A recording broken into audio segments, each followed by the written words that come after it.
Muitas pessoas acreditam que o calendário do futebol brasileiro deveria ser mudado, tanto que surge toda hora alguém perguntando para um membro importante da CBF se vai haver alguma alteração. E hoje você vai descobrir por que o calendário do futebol aqui não é cogitado nenhuma mudança até o momento atual.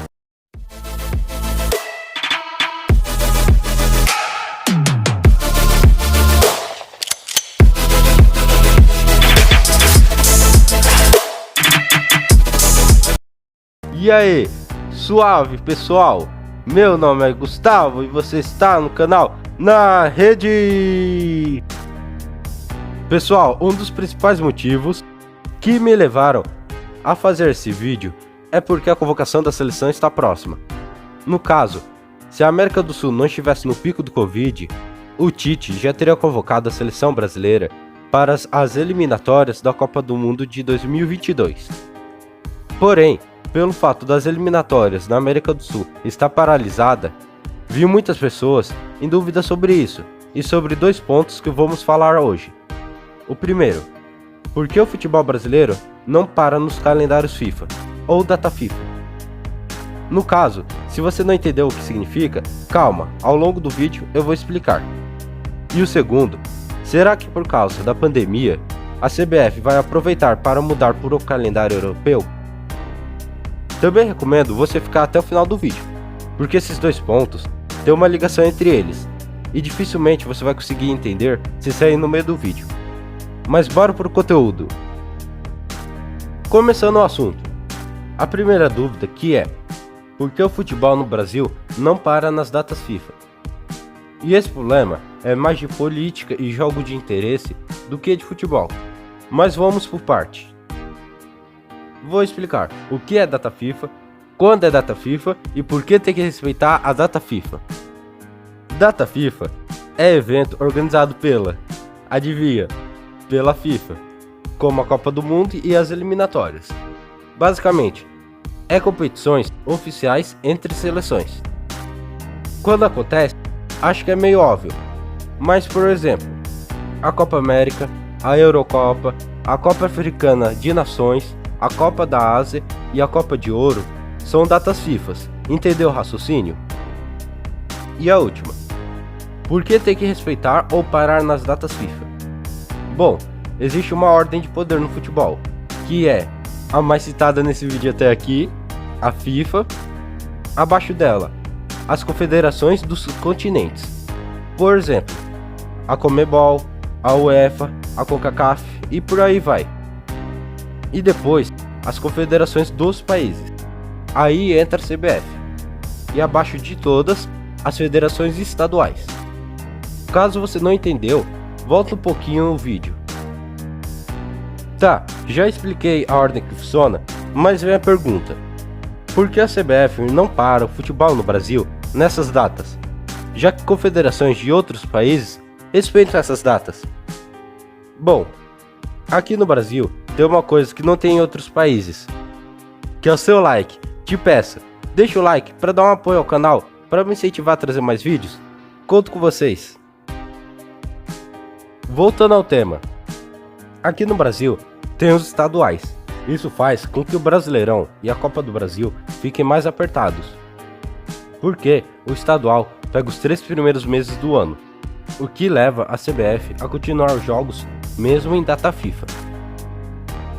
Então entra o ponto que a seleção brasileira convoca os jogadores que jogam no Brasil, desfalcando os times em partidas importantes. Assim, os torcedores reclamam com o Tite, porque ele convoca os jogadores que atuam aqui no Brasil. Eu até entendo quem cobra do Tite isso, porque ele podia ter essa empatia e falar com a CBF.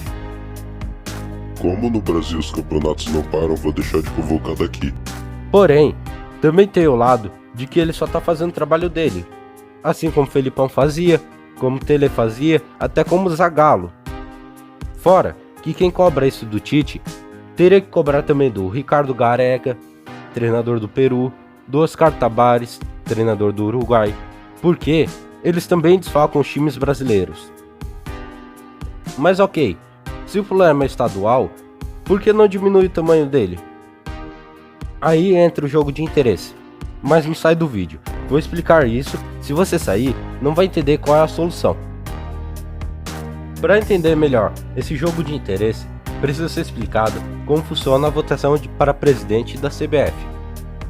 Funciona assim: tem 3 tipos de votos, com pesos diferentes. Pesos seriam pontos ou pontuação. As 27 federações votam com peso 3. Os 20 clubes da Série A com peso 2 e os 20 clubes da Série B com peso 1. 27 vezes 3 dá 81 pontos. Ou seja, as 27 federações juntas têm 81 pontos. Já os clubes juntos somam 60 pontos. Entretanto, para um presidente ser elegido, ele precisa que apenas 24 federações sejam a favor dele. Mesmo não sendo a maioria, esse presidente ficaria com 72 pontos contra 69 dos 40 clubes e 3 federações contra. Sabe o que significa? Que quem manda no futebol do Brasil, por assim dizer, são as federações. E sabe quem sustenta as federações? São os estaduais. E por isso, o estadual aqui parece ser tão sagrado que nem é pensado em diminuir ou algo do tipo.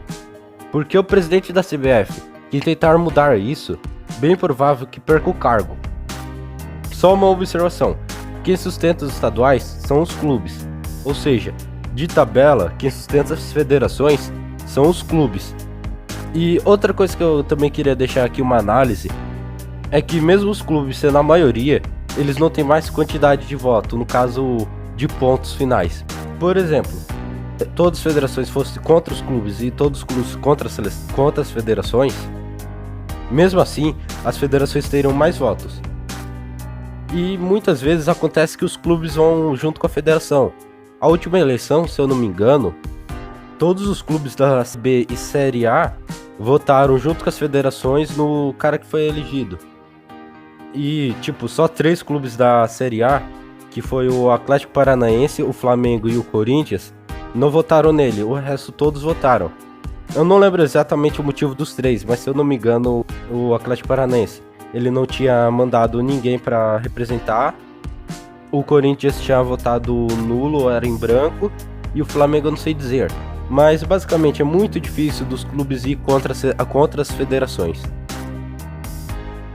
Vou apresentar a solução disso junto com a solução do segundo ponto do vídeo, porque a solução deles eu acredito que seja a mesma. Então eu vou explicar primeiro o segundo e eu já dou a solução dos dois.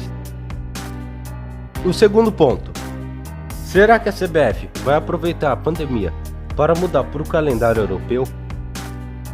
Caso você tenha expectativa em relação a isso, a resposta oficial da CBF até agora é não, e que não é nem cogitado. No entanto, eu trouxe alguns motivos que podem ter causado essa decisão, fora o lado político. Primeiro, na Europa o verão é no meio do ano e o inverno no final. Portanto, eles aproveitam o verão para começar a temporada em agosto e o verão do próximo ano para terminar a temporada em junho. Já no Brasil, o verão é no final do ano e no começo do próximo. Então, pela função primordial do calendário europeu, não serviria aqui. Fora que o futebol no Brasil para na primeira semana de dezembro e volta na última semana de janeiro, para não pegar o pico de calor do verão. E justamente o que sofreria se mudasse para esse calendário. Por fim, o segundo motivo: a maioria das empresas aqui no Brasil investem mais no final do ano no futebol, porque já tem definido os melhores times, os times que estão melhor na mídia. Então, caso houvesse mudança, os clubes e a CBF perderiam dinheiro.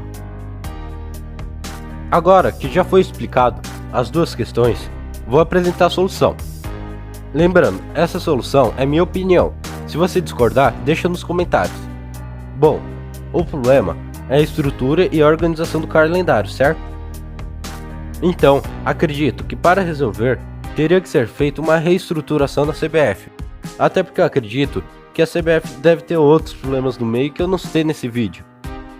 Porque o problema não é só o calendário em si. Concorda? Ou você discorda? Deixa aí nos comentários. Gente, peço que vocês compartilhem esse vídeo com um amigo ou uma amiga que gosta de futebol, porque ele ou ela pode ter alguma dúvida sobre o tema desse vídeo e você pode acabar ajudando eles. E te peço de novo, deixa o like para me dar um apoio e para me incentivar a trazer mais vídeos aqui. E também tem uma pergunta: vocês sabem os 10 esportes mais populares do mundo? Se não sabe, se inscreve aqui no canal, que essa semana ainda vou trazer um vídeo sobre isso. Mas se inscreve e ativa o sininho, senão o YouTube não vai te avisar quando o vídeo sair. Eu deixo vocês com 2 vídeos na esquerda da tela para vocês assistirem por enquanto o vídeo não sai. E eu termino esse vídeo por aqui.